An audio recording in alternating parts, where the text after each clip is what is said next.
that you haven't been invited to? I can't say that for certain. There's some volume, some bigger stuff that I probably want to bid on that I haven't bid on, just because it's sheer volume, right? Size, and somewhat capability as well, but mostly size. Right, like 300,000 square foot Walmart.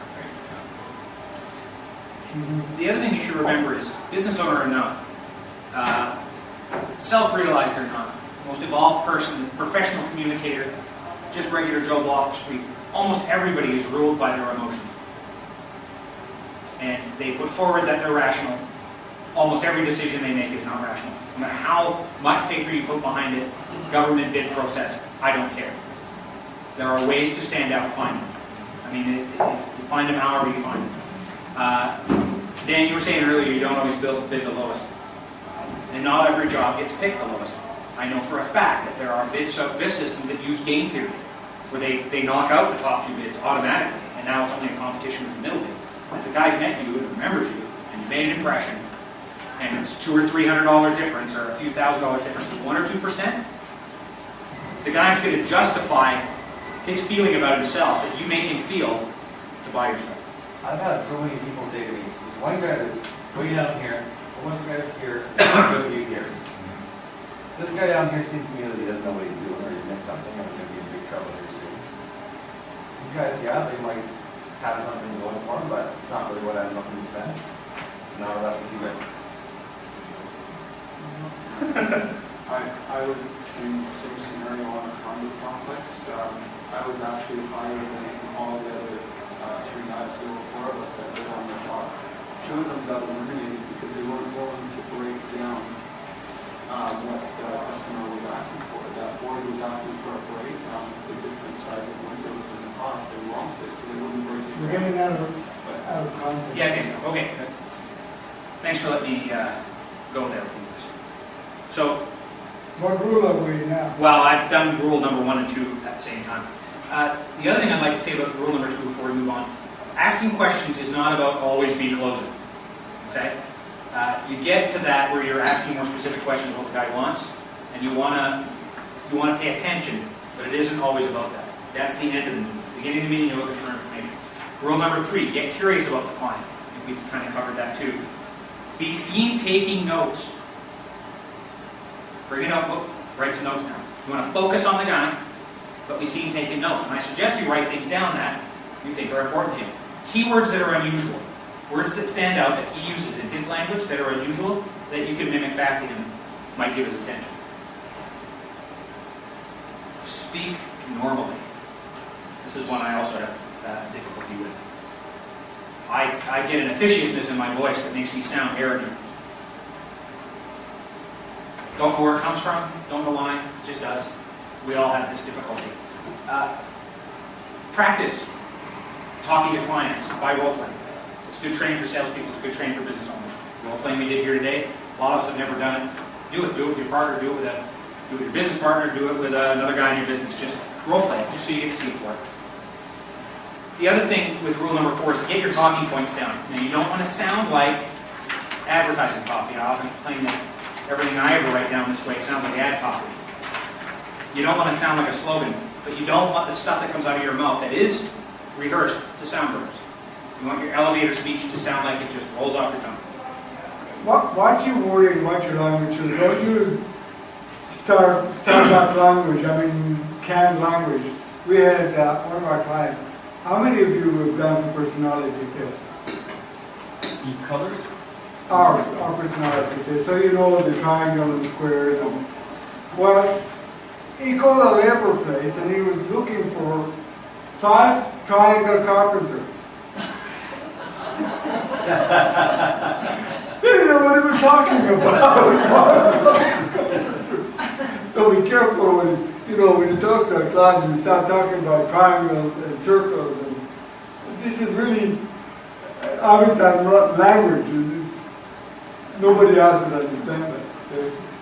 In this room, the example I can think of is like with the window you guys were talking, the special glass. Talking to a homeowner about how your glass is special, they're like, yeah, whatever. The benefit. We use exclusive glass that has a double insulating valve. Wow, people pay attention. That's the kind of stuff. But use normal language to express it. Don't use industry language. Industry jargon is the worst. It will get them turned off right away. And you don't need to describe your glass and it's reinforced and it's got this and that and that. What is it for him? That's it. Rule number 5, what's not being said. There's different percentages given for this, depends on the sociologist you talk to. 17% of communications is the words, or the way you speak the words, and the rest is body language and attitude. 17%? 17%. 96% is tonality. There you go. 4% are the words you say. That's it. 96% is tonality. I am reluctant to go into sales, like to get pushed by someone. Me. Because I catch myself sounding like my grandmother. And she was very strict, rigid woman, right? And I was like, I catch myself doing anything. I can't be in front of a person like that. When somewhere back here it's being triggered. And you're paying attention, you catch it. 99% of the world has no idea. They're completely unaware. You think I'm a good salesperson? Yeah, you signed us up. Well, my father is in the back of my head, the same as you had the burn on the back of my head, and I hated him. He was just an awful person. But if I let that govern, if I let that control me, no, it doesn't. I'm me, and you're you, and I think you make a fabulous salesperson. And I can People see trust you. I can see Candace saying, so why do we want the job? Why do we want to stay the job? I think people buy it for me because there's a trust issue, they trust